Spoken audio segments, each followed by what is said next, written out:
All right, Alexander, let's talk about the U.S. economy.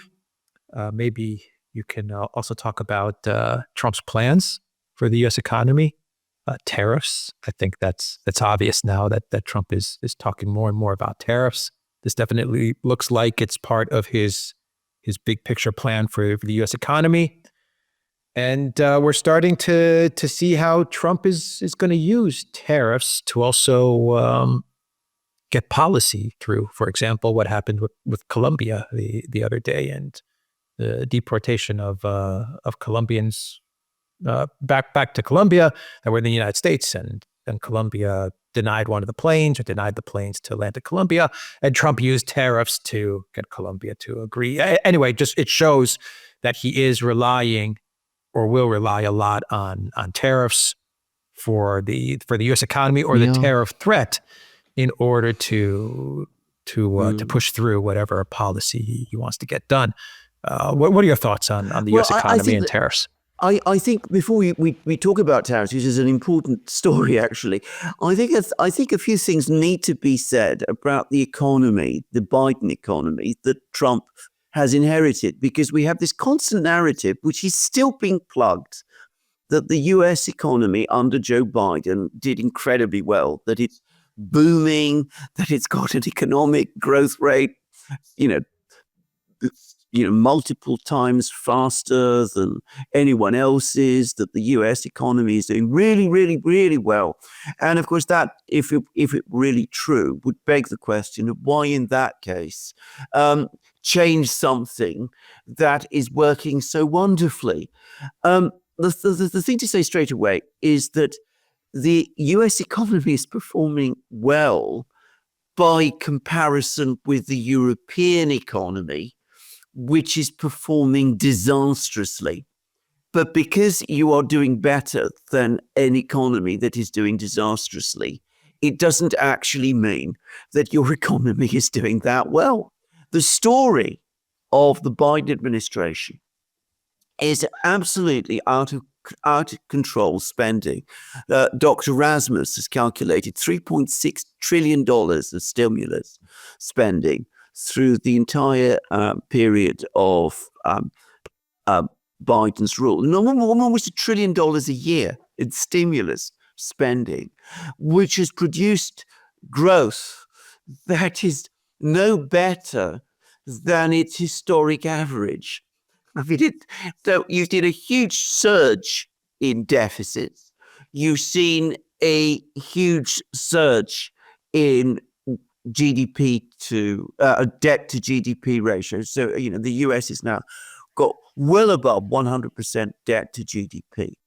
And in fact, the other thing is that one wonders to what extent the growth that we have seen is anyway simply a reflection of the stimulus and of the inflation that the stimulus has itself caused. In other words, if you are understating inflation, which I think most people believe the Biden administration was doing, and if you are spending a huge amount of money and you are adding an enormous amount of debt, then that will goose up your GDP figures, even if your economy is stagnant or even declining. And I think that is the actual position, because bear in mind, it's now universally acknowledged that throughout the 4 Biden years, real wages fell.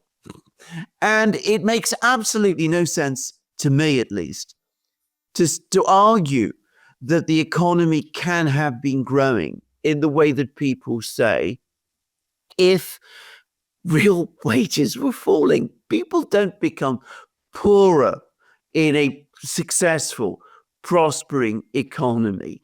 They become richer. So the whole narrative, like every other narrative that the Biden administration spun through the period of its existence, is a completely wrong one. Now, that calls for a change. And I think that this is why Trump won the election last year, because Americans clearly didn't see any sign that the economy was actually booming in the way that they were being told. It calls for a change, and it calls for a completely different change of approach. Now, if you go into the details of what Biden was trying to do, he was engaging in all this enormous stimulus spending. It was basically supporting various interest groups within US society, and also focusing on developing certain industries, CHIPS Act, the Green Development Act, or whatever it was called, none of which worked. He just threw money at the problem, but none of that actually achieved any actual result. Chips, the United States has not undergone a chips revolution.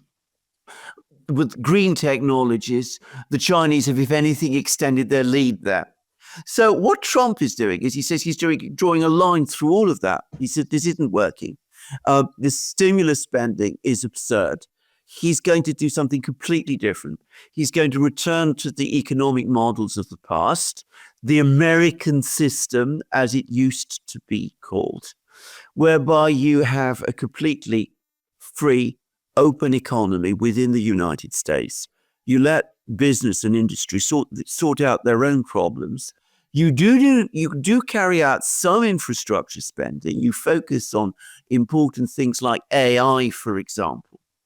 And you enable this enormous economy, which is the United States is, to develop on the basis of its own market and its own enterprises, shielded by tariffs, which you can then use proactively also to promote American interests, which is what this business with Colombia was all about. In fact, it was a useful demonstration to Trump for how it works, because of course Colombia, to a great extent, depends on the U.S. economy.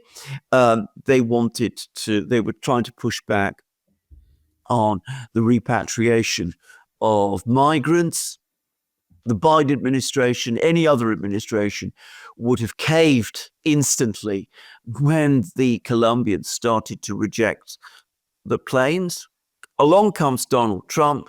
He puts 25% tariffs on Colombian goods, and the Colombians cave.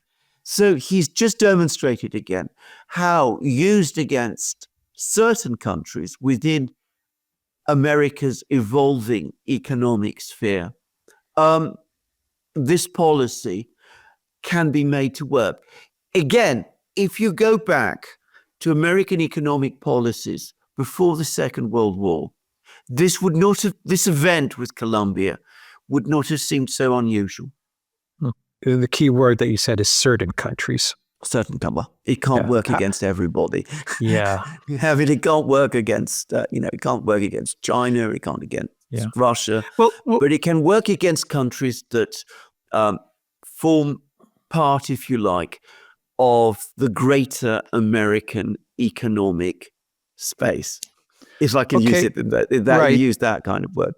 Okay, before we talk about the Russian economy, I want you to talk a little bit about the Russian economy in this video as well. I just have one question when it comes to the example, the use case of what we saw with Colombia, because that's what we saw. For the first time, we saw Trump actually throw out, like you said, he threw out this tariff warning, and Colombia backed down. So now his administration's going to register that, and they're going to say, okay, it worked.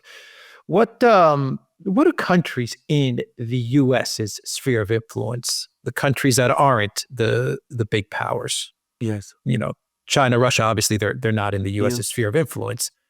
But what does Colombia do? What does Panama do?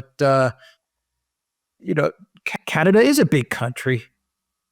But how do they handle this? I mean, how would you tell them to handle the situation of what we saw go down in Colombia? What do they need to do? Because what I see going on, not only in Europe, I actually saw it in Colombia as well. But when I was thinking about this, I was thinking, okay, this is more about the European Union and the leaders in Europe. But now I see that Colombia has the same problem, is that they're diplomatic skills under 4 years of Biden or with 4 years of Biden have atrophied. Yes.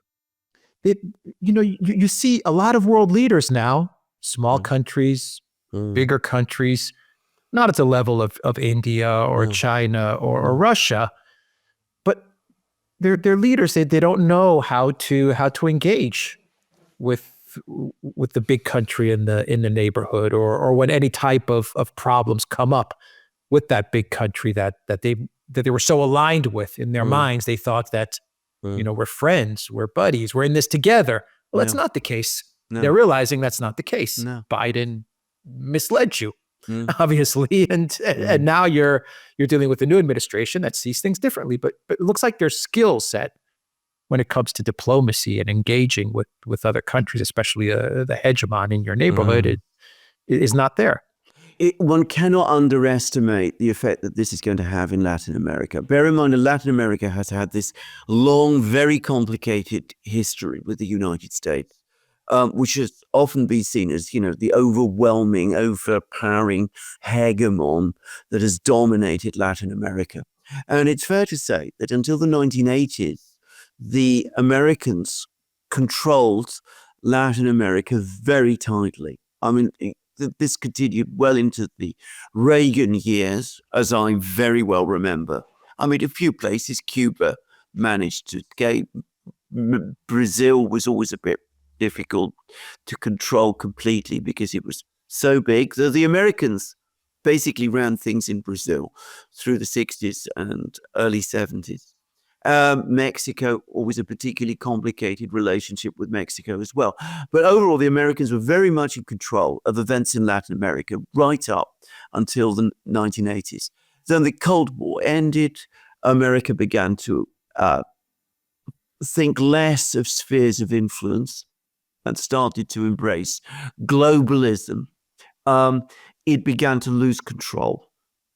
Its control of Latin America began to become diluted, and Latin American countries began to go their own different ways. And Brazil, of course, joined BRICS, and Colombia, by the way, is also planning to join BRICS. I mean, it's a BRICS partner country, just saying, and they've been engaging in all kinds of economic policies. They've been looking to develop trade with China.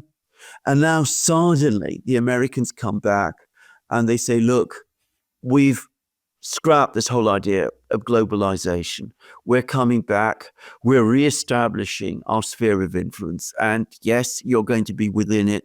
And we're going to use the same tools to make sure you stay in it that we did before. And of course, the Latin Americans now are going to have a choice, because do they go along with that? Which would mean putting aside all of the things that they've been doing since the 90s. They're slightly more independent approaches, and accept that the United States is the giant in the neighborhood, and that it makes absolutely no sense ultimately to try to do things against the United States?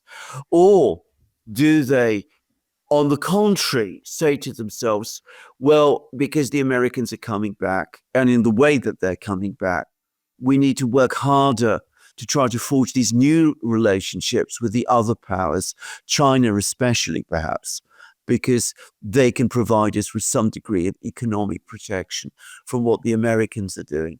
Now, I don't know what the Latin American countries are going to do. I think it's going to depend an awful lot on particular countries and particular governments. But I have to say something, and it's a bleak thing to say. China is far away. America is still overwhelmingly the dominant economy and country in the Western Hemisphere. I would have thought that when, push comes to shove, the Americans always will have the greatest weight in this region. And you're quite right. The diplomacy, the diplomatic ability of these countries is severely atrophied. They perhaps stopped taking the Americans as seriously as they once did. They're going to have to go on a very steep learning curve, understand that talking to Trump and Rubio is going to be absolutely essential if they're going to navigate their way forward. And that in spheres of influence, sometimes countries that form part of spheres of influence can actually use that successfully to their own advantage by cutting deals with the hegemon, if I can use that, the local great power, which ultimately work to their advantage as well. So we'll see what they do. I have to say, I don't think Latin American diplomacy is particularly sophisticated, but there are very, very many clever people in Latin America, and we'll see what they can come up with. Yeah, it seems like the president of Mexico has a better handle on this than most leaders. She seems to be able to play off of what Trump is saying fairly well. Exactly. And of course, but Mexico once again is it's a much bigger country. Yeah, absolutely. But Bukele in El Salvador has had a very, very apparently friendly call with Trump. So, and that's a small country. So you can weave and maneuver, and you can do so quite well if you know how. Yeah. All right. The Russian economy is it collapsing yet? Well, we're going through chapter 537 of the Russian economy on the brink of collapse, or House of Cards story. We've been hearing that throughout this period since the sanctions began, and of course it extends far back beyond it. The latest one is that Putin, in order to finance the war, but somehow to fool everybody by keeping a very low budget deficit. But Russia's budget deficit last year, by the way, was 1.7% of GDP, which is very low, basically. Anyway, well within the Maastricht criteria, if I can say.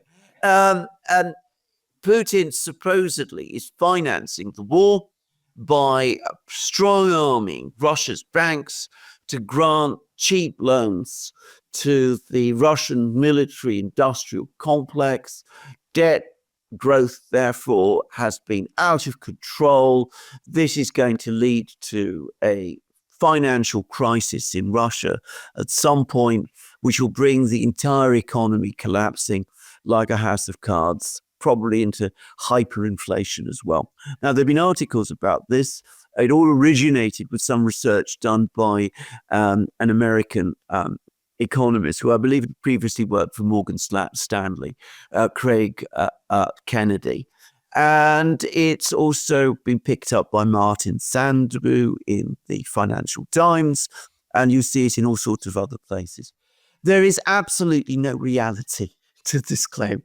It is, again, a misunderstanding completely of Russian economic structure and Russian statistics.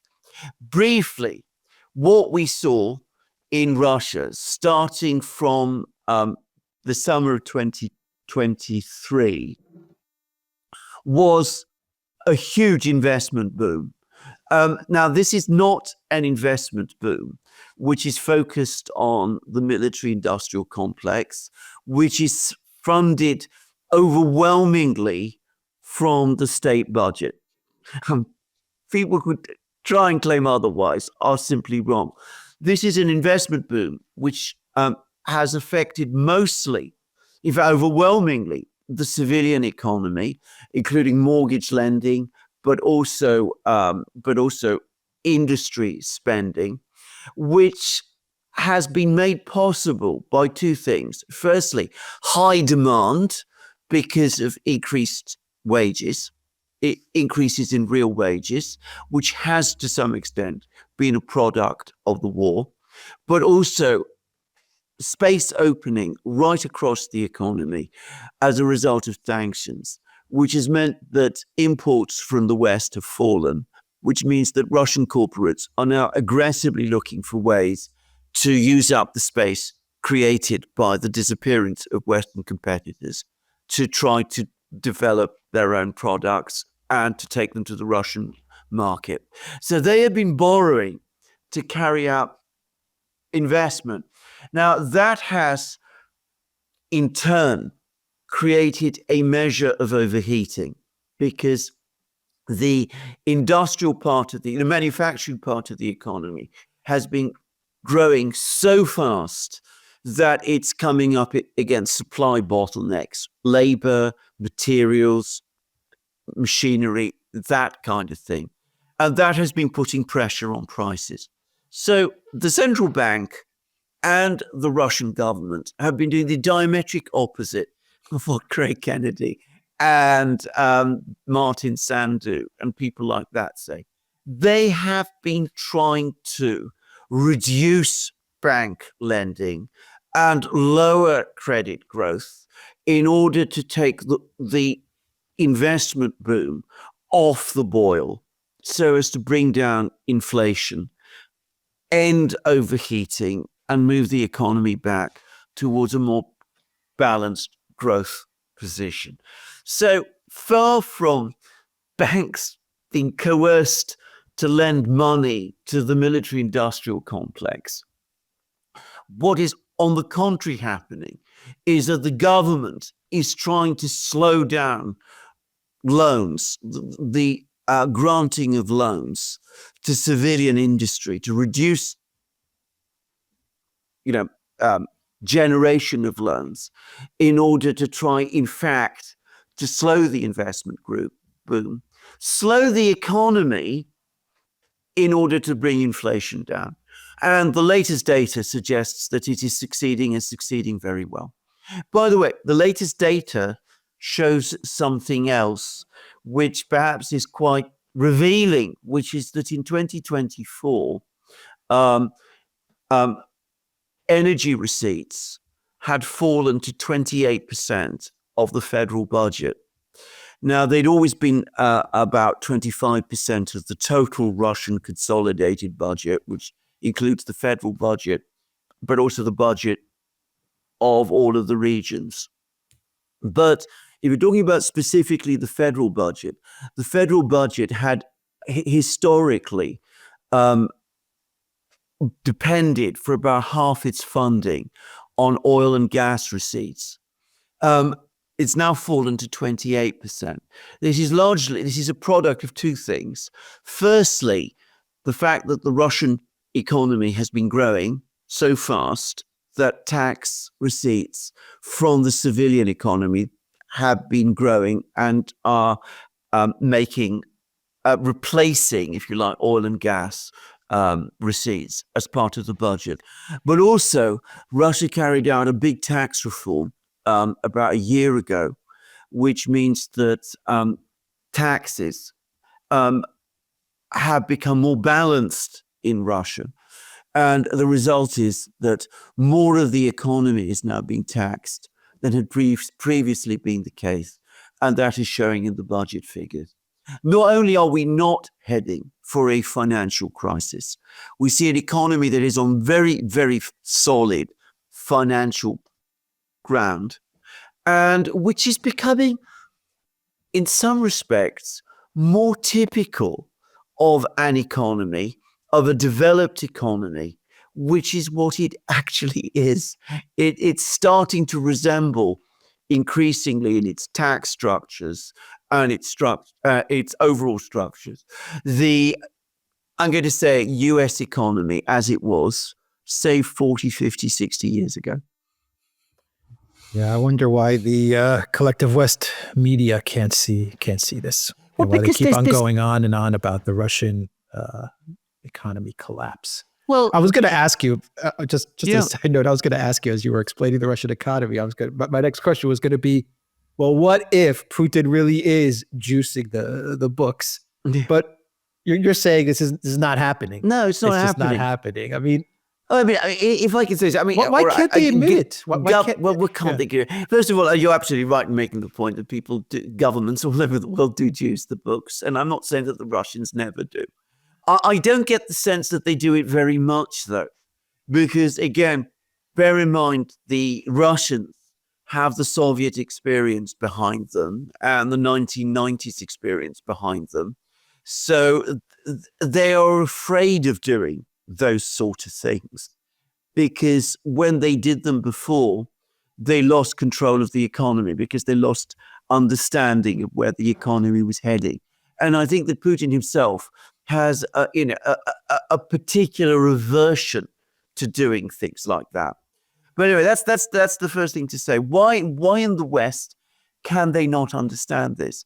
It's very simple. Back in the late 80s, 90s, they all in the West accepted this thesis that Russia is this gas station masquerading as a country, a one-dimensional economy ruled by a kleptocracy. And it's such an attractive belief for Western policymakers and economic commentators to hold onto that they can't give up on it.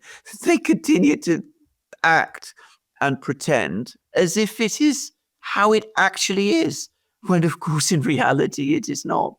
And that I think is ultimately the problem. All right. We will end the video there at theduran.locals.com. We are on Rumble, Odyssey, BitChute, Telegram, Rockfit, and X. Go to the Duran shop, pick up some merch like what we are wearing in this video update today. The link is in the description box down below. Take care.